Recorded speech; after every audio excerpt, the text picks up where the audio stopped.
بسم اللہ الرحمن الرحیم۔ السلام علیکم۔ آج ہم آپ کو ایک بچے کی کہانی سناتے ہیں جو اس کی زندگی کا ایک سچا واقعہ ہے۔ میں 4 سال کا تھا اور میرا اسکول میں پہلا دن تھا۔ مجھے بس اتنا سا یاد ہے کہ میری امی بہت زیادہ بیمار تھیں اور وہ مجھے بہت چاؤ سے خود تیار کر کے اسکول چھوڑنے گئیں، اور میں اپنی کلاس میں نہیں بیٹھ رہا تھا کہ کہیں میری امی مجھے چھوڑ کر گھر نہ چلی جائیں۔ مجھے ٹیچرز نے بہت دلاسے دے کر کلاس میں بٹھا دیا، اور میری امی نے مجھے یقین دلایا تھا کہ تمہیں چھوڑ کر کبھی نہیں جاؤں گی۔ جب بھی تمہیں چھٹی ہوگی تو میں تمہیں یہیں پاؤں گی۔ میں نے اپنی امی کو زور سے گلے لگایا، انہوں نے میرا منہ چوما اور میں کلاس میں چلا گیا۔ مجھے یاد ہے کہ پہلے دن بہت سے بچے، جن میں چھوٹی بچیاں بھی تھیں، وہ سب ہی تقریباً رو رہے تھے۔ خیر وہ گھڑی آ پہنچی جب ہمیں چھٹی ہو گئی، اور میں بھاگتا ہوا اپنی کلاس سے باہر نکلا، اور میری نگاہیں میری امی کو ڈھونڈ رہی تھیں، مگر سب کی مائیں اور کچھ کے باپ بھی کھڑے تھے، مگر مجھے میری امی نظر نہ آئیں۔ آہستہ آہستہ سب بچے ایک ایک کر کے اپنے والدین کے ساتھ اسکول سے گھروں کو واپس چلے گئے، اور میں اپنی امی کی تلاش میں تھا، اور جب انہیں نہ ڈھونڈ پایا تو پھر گیٹ کے پاس کھڑا ہو کر رونے لگا، اور گیٹ کیپر نے مجھے تسلی دی کہ آپ کی امی آ جائیں گی۔ اب سکول تقریباً خالی ہو گیا تھا اور چھٹی ہوئے کافی وقت گزر گیا تھا۔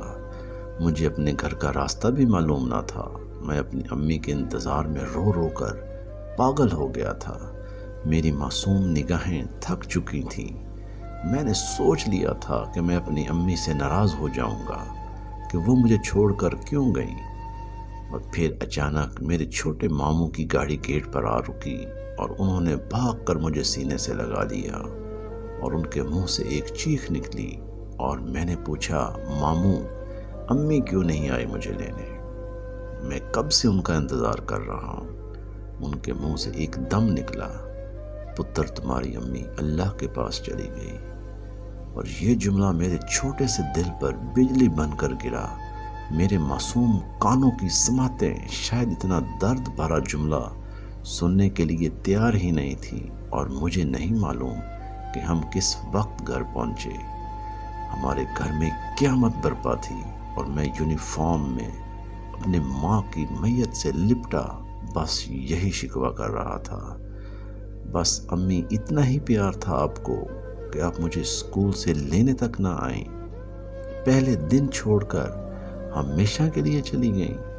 نہ جانے کون کون سے رشتہ دار مجھے اپنے سینے سے لگا کر دلاسے دیتے رہے، اور مجھے بتاتے رہے کہ مجھے اسکول چھوڑ کر جب امی گھر واپس آئیں تو 2 گھنٹے کے بعد وہ اپنے خالق حقیقی سے جا ملیں۔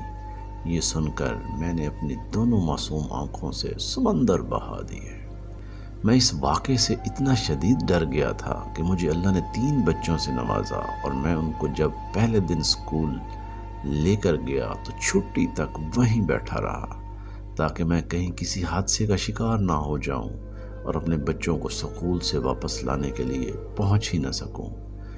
جب بھی اس اسکول کے پاس سے گزرتا ہوں تو ایک پل رک کر گیٹ کے پاس جاتا ہوں، جہاں امی مجھے سینے سے لگا کر چھوڑ گئی تھیں، اور یوں لگتا ہے کہ وہ سب جھوٹ تھا۔ امی مجھے لینے ضرور آئی ہوں گی، اور میں ہی ان کو نہیں مل رہا ہوں گا، اور وہ میرا انتظار کر رہی ہوں گی۔